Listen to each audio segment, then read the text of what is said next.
You know where you are!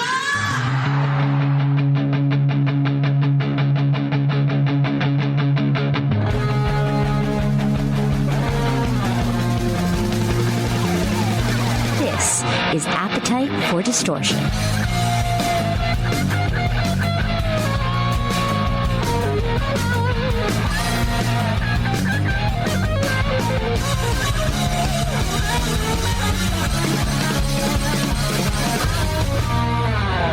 Welcome to the podcast Appetite for Distortion, episode number 440. My name is Brando. Welcome to the podcast, Mr. Biff Byford from Saxon. How are you, sir? That's great. Great to be there. That's great. Where are you calling in from now? Where are you zooming in from? I'm coming in from Yorkshire in England. Okay. 3,500 miles away, maybe? Yeah. It's quite far away. I'm here in Queens, New York. You might have heard my little boy, whining in the background. That's okay. But we're a real family-friendly and international show here. So before we go into the new album, Hellfire and Damnation, I just want to introduce you to my guest co-host. Because what I like to do on this show, Biff, is invite my listeners, invite fans to take part in these interviews, to give them the same opportunities that I have to interview their rock icons. So all the way from Slovenia, we have Robert on the line. So just say hi, Robert. Hi, Brandon. Hi, Biff. Oh, you all right? Yeah, I'm your friend of 40 years. Great. So Really? we're going to get some questions from Robert for you, because he mentioned he's 40 years a fan. I'm just 40 years old, so I don't think I was a fan. It took me a few years to become a Saxon fan. But before we get into any... All right. Well, maybe... Get there in the end. That's the main thing. Exactly. But maybe let's kind of start there, almost at the beginning. And I'll give you credit, Robert, because here we are all these years later with the new album. And let's just go to the beginning and your early influences, right? Robert, what was the question is early influences for Biff, and what got you started along this path? Yeah, I would like to ask Biff, what were your major influences where you were an up-and-coming band? When we were up-and-coming band, well, our influences probably started before we were in band, actually.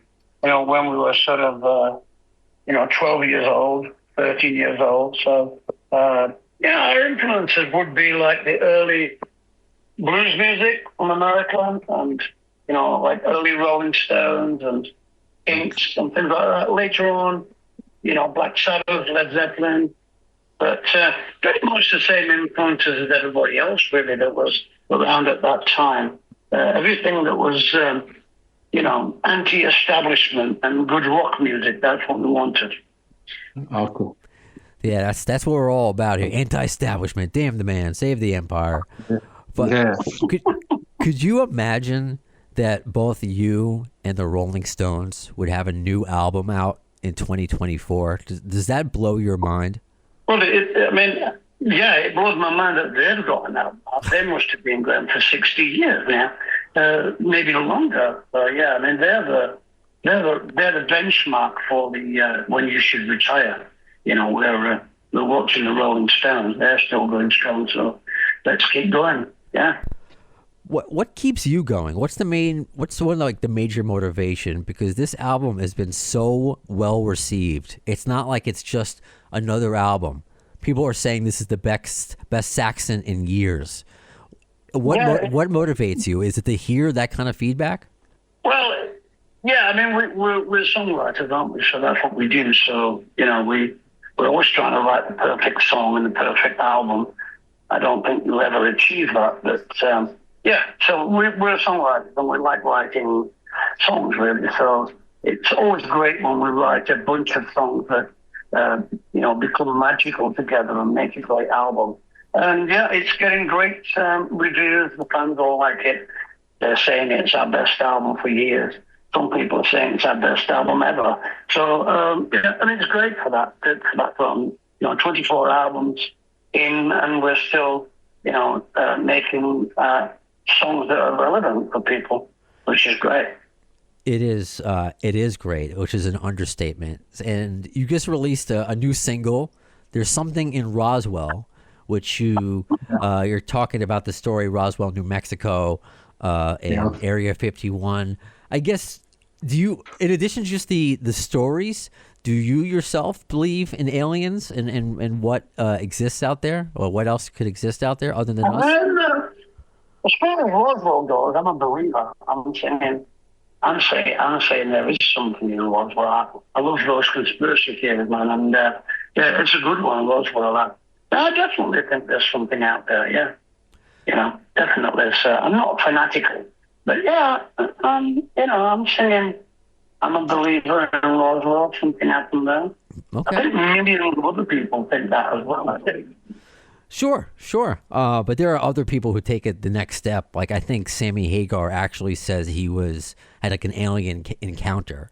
So there are people who claim they've had alien encounters. It's so a little difference in believing. I want to believe, or people. Well, yeah, we want to believe. We want to believe, and that's a great slogan. We want to believe. Yeah, we give people the benefit of the doubt, don't we? If Sammy Hagar says he had an encounter, then he obviously had an encounter. I don't think he's going to lie about it, is he? So, yeah, good on him. And another good phrase, which I thought was really clever for you to use for the name of the album, Hellfire and Damnation. That's something that your dad used to say all the time? It is, yeah. If the car wouldn't start, he'd like, Hellfire and Damnation, the car's not starting again. So that's the context of the saying, but I wanted to do a song about the good and evil, like the prophecy of good and evil, who's going to win, we take a choice, which side do you stand on?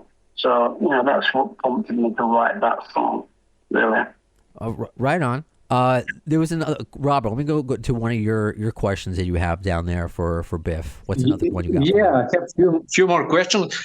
I remember you guys performed in 1983. I was a teen at the famous Italian festival, Sanremo, if you remember. And how was that experience? Sanremo festival in Italy in 1983. Do you remember how it was, that experience for you? Yeah, in 1983. Yeah, you played one of my favorite song, Nightmare. It's completely different audience. It was weird, but I enjoyed so much. Right, we played the Nightmare of Power and the Glory, yeah? Oh, the San Remo Festival. San Remo, yes. Right, in Italy. Yeah, I'm with you now. Yeah, we did play that. Actually, I wanted to play Power and the Glory, but the record company wanted us to play Nightmare, so we did. But yeah, it was pretty cool. I think it was groundbreaking for Saxon to be on Italian TV at the San Remo Festival at the time. I think maybe the year after Van Halen did it, so we obviously opened the door for the other bands to play that festival. Yeah. I remember only band at their peak, like Duran Duran, Queen, Frankie Goes to Hollywood, played there. Peter Gabriel was there. Yeah. Maybe I did some drinks with Peter Gabriel after the show. Yeah. And yeah, it was good fun. Yeah. Is there a difference between the way you used to prepare for a show, like Biff, 1983 Biff versus 2024 Biff? Do you do any different, or is it the same vocal exercises you've been doing all these years? How do you prepare for a live performance? I don't really do any vocal exercises, to tell you the truth. I just sing. Wow. I don't go in for the singing in the dressing room and making everybody go nuts. I don't do all that. I don't do that. So I just go out and sing, really. Our music is a vocal exercise on its own, so it's all right, Right. See, that's so impressive, because when we talk about the Rolling Stones or any artist that's been around, a seasoned artist that's been around for a while, and it's different if you're Keith Richards or Slash, you're playing an instrument. But if you're Axl Rose, if you're John Bon Jovi, your voice may differ as the years go by. Have you found that your voice has become different over the years, or you're just been gifted? I think my voice has become better over the years, actually. I think that I have more power now in the lower register than I used to have before. But yeah, I don't know why. Just lucky, I suppose. I was hoping you to tell me some secret, like, yeah, I like to eat bee pollen and I drink tea. No. Nothing like No, that. there's no fancy reason. Like just it's just at the moment, my voice has ended up conditioning, so hopefully it will stay good. What about just maybe it's the same thing for the rest of your body, because being on tour, being on stage, that's still a physical workout. Do you hit the treadmill? Do you go to the gym before a big tour? Because you got some, a big European tour coming up with Priest and Uriah Heep, and then coming back to the States. How do you prepare that way, physically? Yeah, I'll sort of try and get my stamina up, do a bit of biking, a bit of exercising. And generally, I'm starting to do it now, actually. Okay. Just starting to, exercise more and do more, physically, just to get the stamina built up. So, I'll be going on a diet and generally trying to get myself back in shape for the road. Well, you're starting off in Europe for a massive tour with Uriah Heep and Judas Priest. I would love to know, like, how far. I mean, you guys obviously go back a long time. Do you remember the first time perhaps you met Judas Priest, your first encounter with Rob Halford? Because you guys must be friends for a long time. Yeah, I think we first met Judas Priest in 1980 when we toured with them in Europe. It was our first time we'd ever been to Europe. And I think they were on British Steel album and we were on Wheels of Steel. So it was definitely a Steel tour. But yeah, I think we did more tour in the UK, and then we went straight into Europe with Judas Priest. So we met them then. And we used to do a lot of TV shows with them, the rock shows and the music talk shows with Judas Priest back in the day. Uriah Heep, I didn't really meet them much back in the day because, when they were big, we weren't really, in their heyday, the early albums, 69 was it come out? We used to go see them play live, Uriah Heep, but I didn't actually meet the guys until probably, the 90s. Right on. And you're taking Uriah Heep back with you to the U.S. Later in, May? It's April dates, May. You're coming to my neck of the woods. I mean, I said I'm in Queens, but you'll be playing Long Island May 7th at the Patchogue Theater, which is a nice little theater. It's a nice little theater. Do you have any favorite states to go to in the U.S., any part of the country that you like visiting the most? No, not really. We like it all. I mean, it's all down to people checking out the new album and maybe getting a copy or streaming it and then coming to see it live, really. I mean, we have a lot of hardcore fans in the U.S., especially on that East Coast. So, yeah, we're looking forward to it. But I don't think there's any place we like to play more than anywhere else. They're all pretty good, Then obviously in Texas, they're probably bigger. That's our biggest area, Texas. But, it's not really about how big the venue is. It's about how many people come to see you and if they're having a great time, and if they're checking out the new album, that's what we're coming for. What's your favorite part of performing a new album? Is it to see the fans' reactions to these new songs? Is it to play something different than perhaps your biggest hits? What are you most excited about playing these new songs live? Well, I think it's both those reasons, really. I think both those reasons are you want to play the new songs because, you get off on the new songs, they're cool, and you want to see people's reactions to them, You want to see you want to look out into the audience and see how many people have got the new album. It's always a surprise. But yeah, the big hits are great. We like playing them as well. And, you've got to remember that things like Denim and Leather are, part of the DNA sort of Saxon. So, you know, a lot of people have heard the song Dead and Leather, but not a lot of people know who wrote it and who performs it. So, you know, it's a great thing touring because we get to play in front of our fans and obviously some new fans as well. Oh, and that leads to Robert, was one of your questions with new, I guess, new songs, new bands. What was your question about new bands for Biff? Yeah, Biff, is there a newer band in the last, let's say, 20 years that you hold in high regard or to really appreciate? Yeah, there's lots of bands to say. It's a long time. They're not new bands anymore, are they? But yeah, I think I got like Burning Witches. You know, the young female band are pretty good. Obviously, I love them. Man and Mouth, they're friends of mine. Ghosts are pretty cool. You know, we know those guys as well. So yeah, there's some great bands around that I really like to listen to. Yeah.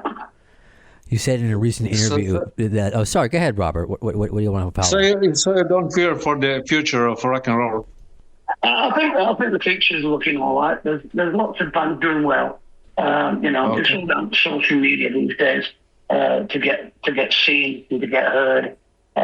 So you know, hopefully people will check a band out on YouTube or on Facebook and then buy the album, you know, and support the band. And then all these new bands who are the future of rock and roll or metal or heavy rock or whatever you want to call it, they all need supporting. So, you know, it's important that if somebody likes a band, they should get involved and join their family and support the band, you know? Yeah, absolutely. And one of the things that we do here, I mean, you may have been able to tell by the name of the podcast, Appetite for Distortion. It's a Guns N' Roses themed. It's just a nice little hook, so it's not just a generic metal podcast or rock podcast. What I call 6 degrees of GNR Bacon. I'm not sure if you've heard that 6 degrees of Kevin Bacon phrase, where you make the connection. So I do that with I do that with GNR. No, I'm sorry. Go ahead. I keep cutting you off. no, sorry, I've not heard that term, no. Oh, okay. So there's a 6 degrees of Kevin Bacon, where you can connect any actor ever to Kevin Bacon within 6 steps. So I just put my own spin on that with Guns N' Roses. So I've been, you know, even if you're people who you don't think or have any connection to them, I find them. So I'm not sure if you have any connections though to Guns N' Roses. Have you met any of the guys? Have you ever seen them in concert? I'm just curious. Yeah, I've met the guys. I've met Slash a few times, and I've met Duff on numerous occasions. So yeah, I've met them. Yeah. Oh, and I've met the original drummer as well a few times in festivals. So yeah, I've met them. Yeah. Did you just meet Steven Adler? Did you just meet Slash and Duff at festivals, or were they jams? Well, I met Duff at a radio station actually in Sweden the first time I met him. I met Slash at the first time I met Slash at Download Festival, which is the old Monsters Rock Festival, yeah. Okay. And Steven, I met Steven I think I met him on a cruise actually. Okay. A cruise ship we were on. Okay. And the parallel here... And I've met the other drummer as well. Matt Sorum? Yeah, I met him. I've been to his studio. Okay. In fact, I sang a song. Dee Snider was doing this album, and I sang a song there with Sebastian Bach. Okay. So there you go. There's a great connection. A few bands there. Okay, so we found the 6 degrees, because the one I was thinking of is that you guys, the landmark beginning of this British wave of heavy metal, and then you have that landmark album of Appetite for Destruction, both of you changing the genre for the better. Do you remember what your thoughts were at the time, 1987, when Appetite came out, where so much... Well, yeah, I thought at the time it was a fantastic album. I saw them. The first time I saw them was I saw a video, like a fairly basic video of them doing "Welcome to the Jungle," I think, on TV in America. It must have been on TV at the time, in Italy. So that's a fantastic song, Welcome to the Jungle. And I think they did a more upmarket one later on, actually. But I think the one I saw was like more of a live video.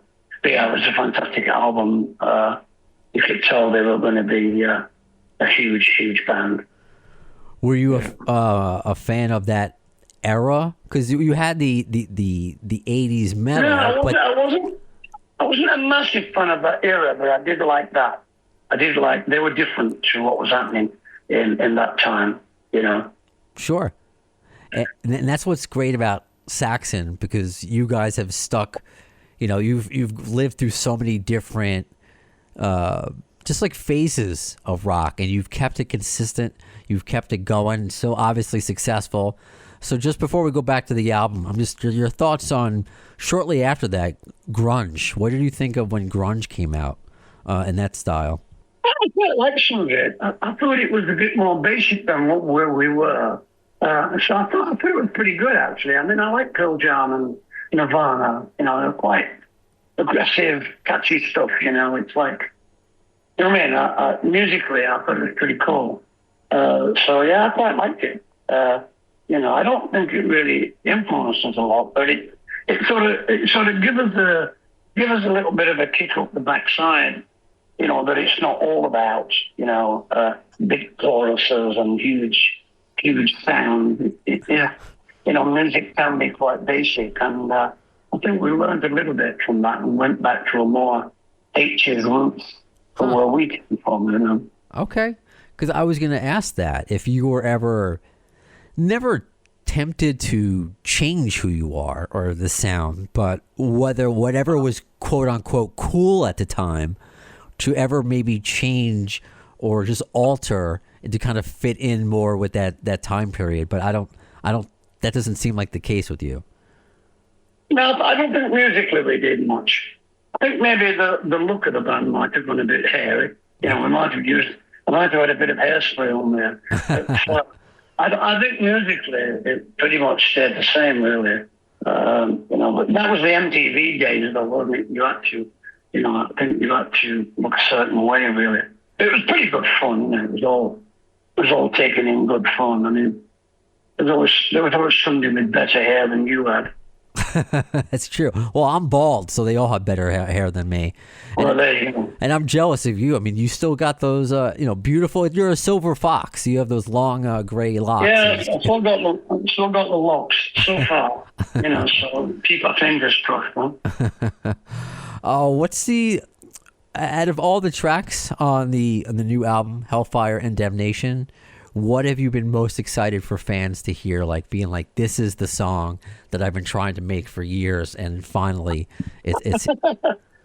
Well, I think they've got two of the great songs, haven't they? With the first video, Hellfire Damnation, and then Something in Roswell. I mean, I'm liking Madame Guillotine is a pretty cool song.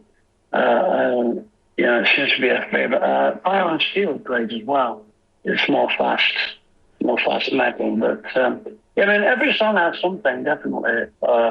You know, I don't think you can really pick one that's better than the next one. I think they're all pretty great songs we've written. Like that's why I think the album's a bit magical, because every song is great, really. It's as close to a perfect Saxon record as there ever has been, and that's not just me saying it. That's just many of the reviews.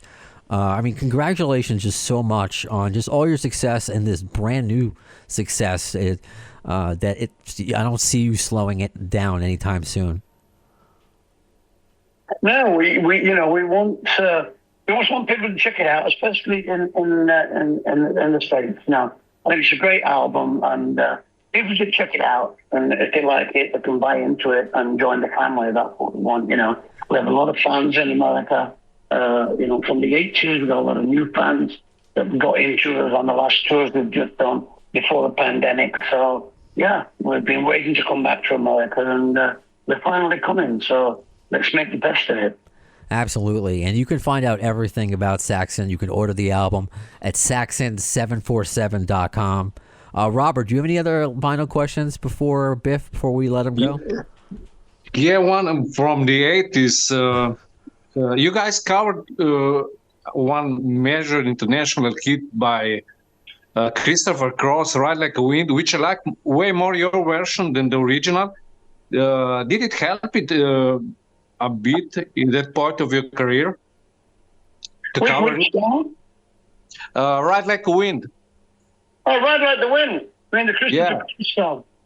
Yeah, we like Christopher Cross. We liked his album. I mean, that album with the Flamingos on was stuff. But yeah, there's some great songs on there. And, you know, me and Paul Quinn sort of transposed that song from a jazzy rock pop song into like a Saxon from AC/DC, come Deep Purple, rock song really. So, I mean, people love that version. If we didn't play that song in South America, we'd get lynched. It's such a big song down there. So, yeah. We do play it live sometimes. I mean, if people shout for it, we'll play it, No problem. Good question, Great. Robert. I like that. Biff, just thank you so much for your time. Again, and congrats on the new album. Good luck on the tour. Stay safe, and I hope we get to do this again. Yeah, it'd be great. I mean, concerts live, everybody, it's going to be great. The Us and July, people rocking out, it's going to be brilliant. We'll see you all there, yeah? You got it. Take care, Biff. Take care. Bye. Bye. Bye-bye. All right, Robert. How was that? Was that fun? Your first experience as a co-host? If I could see Biff would be another story, but it was great. This was first time and we really like it.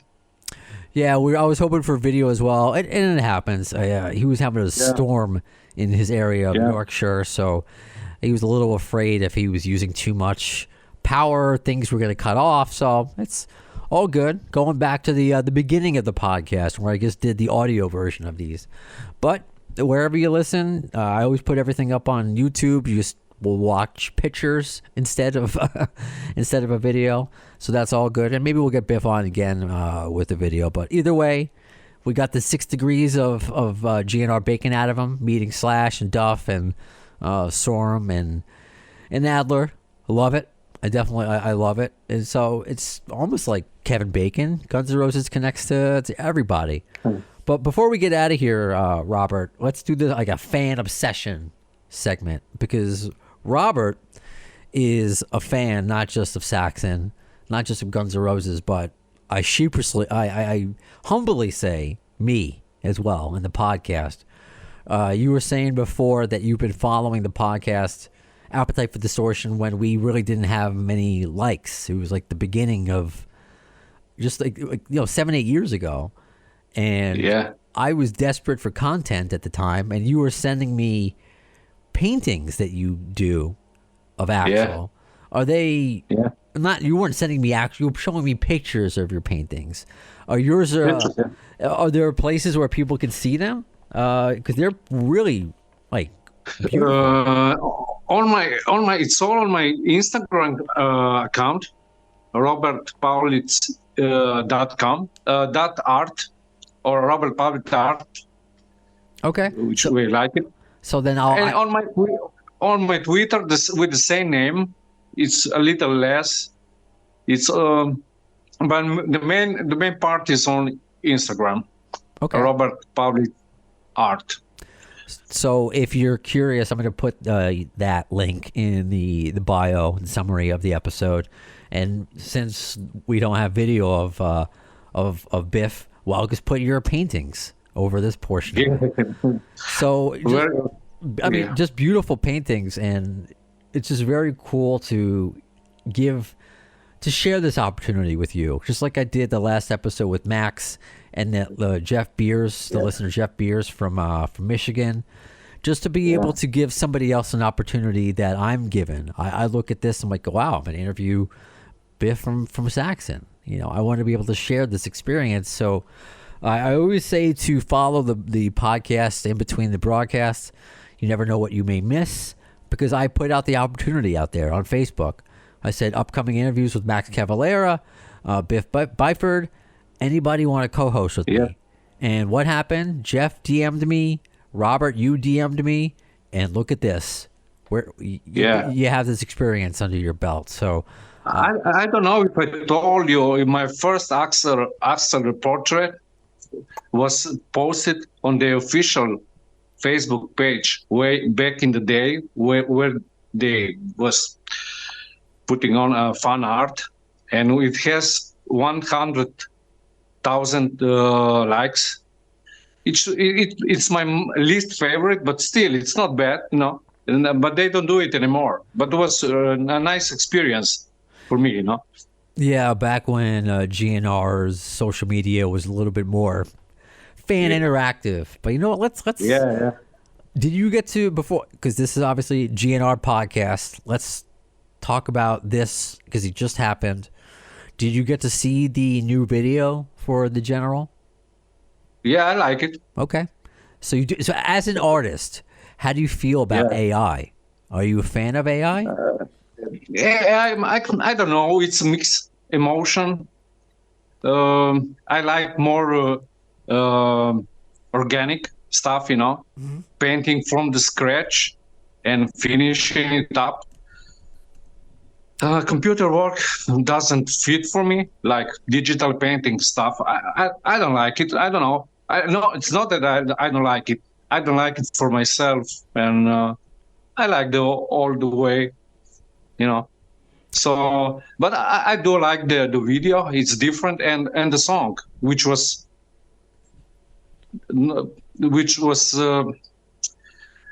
how can I say? Some didn't like it.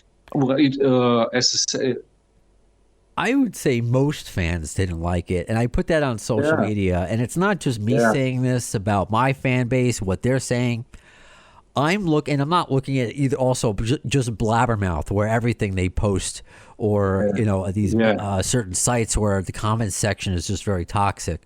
I'm looking everywhere. I'm looking at their social media. I'm looking at YouTube comments, Instagram. I'm taking it all in, and it seems like the majority. It's really not favorable, I would say. However, because I had to do 2 review episodes talking about the General, because it's not just good or bad. Like, you just can't. I don't think you can say that. It has grown on me every time I've listened to it. It does get stuck in my head. The part especially where he goes, don't know what to tell you now. I never really know what to tell you now. Like that part where it's kind of like a breakdown of it. I really dig that part of it. It's grown on me. It gets stuck in my head. So I really have grown to appreciate it more, and would love to hear it next to other songs and kind of take that journey. But with the video, I don't hate the video, but there's so much going on. I felt like if you have epilepsy, I don't. You may have a seizure watching this video. It's weird.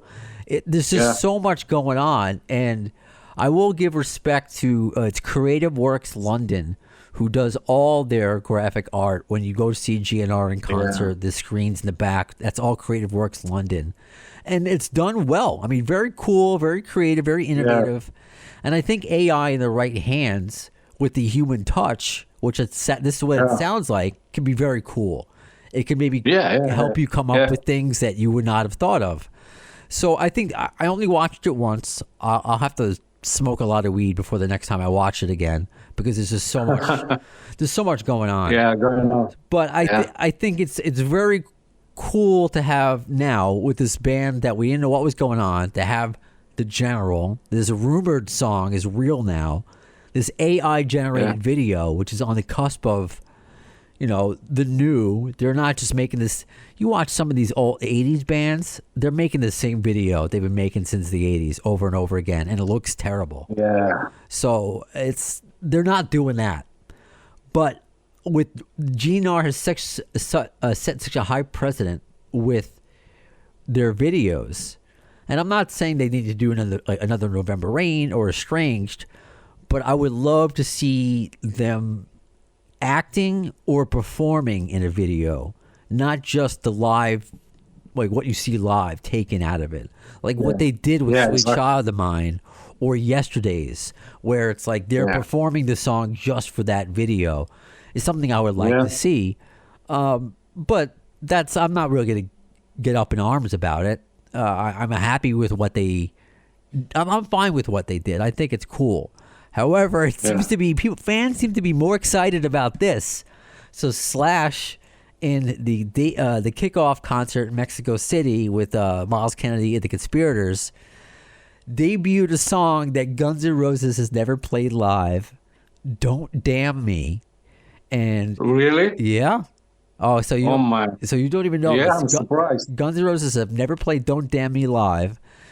Slash with Todd Kearns on vocals did "Don't Damn Me" live, and it was so well received. And one of the fans got the set list from Miles, and he actually posted the video where Miles handed him the set list. And we're next to "Don't Damn Me," so we're gonna follow this tour. I want to do reviews of the Slash tour on this podcast. For alternates, "Perfect Crime" and "Bad Apples," two other songs that Guns N' Roses don't do. So wow. So I don't know. Does this mean that because Slash seems to I want to play these songs? Does Axl not want to play these songs? Can he not do these songs? Because "Perfect Crime" must be very hard to sing. So it's interesting. It's definitely an interesting thing that came about. That like really Slash is playing "Don't Damn Me" after all these years. And I did ask Todd Kearns. I don't know when it's going to happen, but from the road, we're going to get him on the podcast and we're going to talk about "Don't Damn Me," him singing it. And what did he say? He tweeted back to me. He's like, I'm not going to be able to find the tweet because I have too many tweets going on. That it's harder. He's like, it was hard. It was harder than you would think, which he made it look easy. So I'm curious just to hear what he has to say about it. So even though there's stuff going on in the Guns N' Roses world, it's great. It's awesome. So go listen to that, Robert. Go online, listen to Todd Kearns do "Don't Damn Me," and let me know what you think.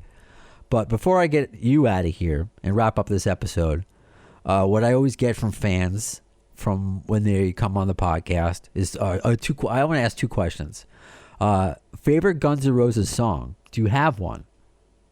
Or I always said Guns N' Roses never ever did a bad song. Even the weakest song is among the average. But okay, I'm a bit tired of the hits. So it's hard to say, but my favorite is "Night Train." "Night Train," close to "You Could Be Mine." Depends on the mood. Maybe "You Could Be Mine" and then "Night Train." But "Night Train" I can listen still today. It's great. Agreed. The lyrics. That was probably my first of the lyrics, which at the beginning. Amazing. Have you ever tried "Night Train," the drink? Have you ever had it? Not here in Europe, unfortunately. Okay, I'm sober now with from alcohol, but I don't know. I've never had it. I mean, growing up, I just thought it was about taking a train at night. What did I know as a kid? I don't know. It's a wine or what or something. It's a wine. Yeah, very cheap wine. Very cheap wine. Yeah, which the best wine sometimes. And what about? Do you have a favorite piece of Guns N' Roses memorabilia? Maybe it's one of your own paintings. Yeah, that's all. I think is books. I don't know. Yeah, probably my paintings. I don't know what. Not. I don't have many really. That's okay. That's fine. The memories. Well, let me ask because it's you asked me off the air. I don't know if I have another listener from Slovenia. I've had from Slovakia. I've had from like all over the world. Like it is, Portugal, Australia, Canada. I mean, France, Mexico, all over. I'm so grateful for it. What shows? Because what's interesting? Because being here in New York, we're so jaded. We get every concert. Any band will come here. like, when have you seen Guns N' Roses, and is it hard for you to go see a show? Do you have to travel far? Yeah. At least probably 200 miles. Wow. It was the closest to me. 200 miles or even more, depends, But I remember living in the USA. It's all easy there on Long Island clubs. Like I said, you meet people there way easier. They live there. That's right. You have family on Long Island, right? Yeah, Long Island in Huntington, Glen Cobb. Okay. And yeah, I miss those days going out and as I told you before, for the record, meeting Frank Bello, Dave Ellefson of Megadeth, Skolnick, and people like that. Going to shows back in the day on Long Island, yeah, because they're all local, Brooklyn, New York, people. Yeah. It's easier to meet people there. So I really, after speaking to people like you and just different areas of the world, I don't take it for granted that we have all these shows. So I've let Slash, whenever he's coming to town, I'm just like, next time. I've been taking it for granted. So next time Slash and the Miles and they all come to the U.S., I'm taking Baby Brownstone, taking my wife. We're going. I can't wait.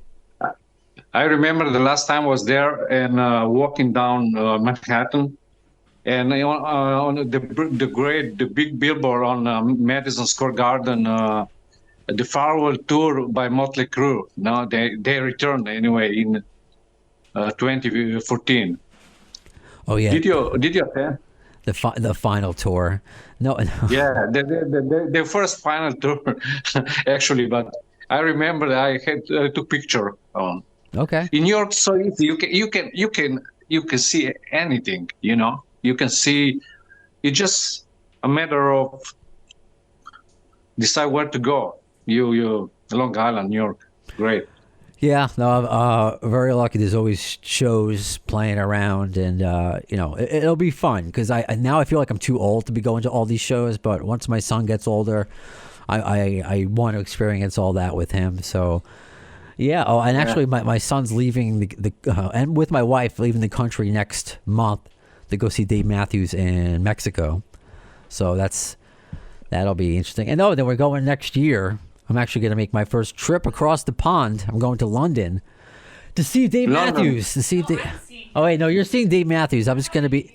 Oh, yeah, good. Now, I'm just going to be staying back in the hotel room with the baby, playing Guns N' Roses on my laptop for him while she sees Dave Matthews in London. Do you travel to London? Yeah, only to see Dave Matthews? Well, we're gonna be sightseeing and doing things, but that's the main motivator is to go see Dave Matthews. I think we might have picked somewhere else other than London. No offense to London, but I don't know. Maybe somewhere warmer. No, I don't know, but nobody knows about him here. Say that again. Nobody knows about Dave Matthews here. Oh, nobody knows about Dave Matthews in Slovenia. Okay. No, really. I don't know. I heard about him, but got no clue what kind of music does he play or anything. It's a jam bandy kind of stuff. Jam band. Yeah, jam band, folk jam band, rock. I don't know. That's I always like to say, as obsessed as I am with Guns N' Roses. I mean, look at me. I'm on a podcast. My wife's been to like 60 Dave Matthews shows. Like it's really. Yeah, I respect your passion. I respect the passion. Yeah, sure. Yeah, sure. So that does it. She's giving me the love / stink eye because I had to go watch Baby Brownstone before our babysitter gets here. So that's it. That does it for this episode. Robert, thank you for coming on the podcast. I know thank you very much. There are a lot of international fans of the podcast that are afraid of coming on because of their accent. Robert, you show them that you do not need to be afraid because of your accent. I mean, Biff had an accent. I got the New Yorker accent. Sure.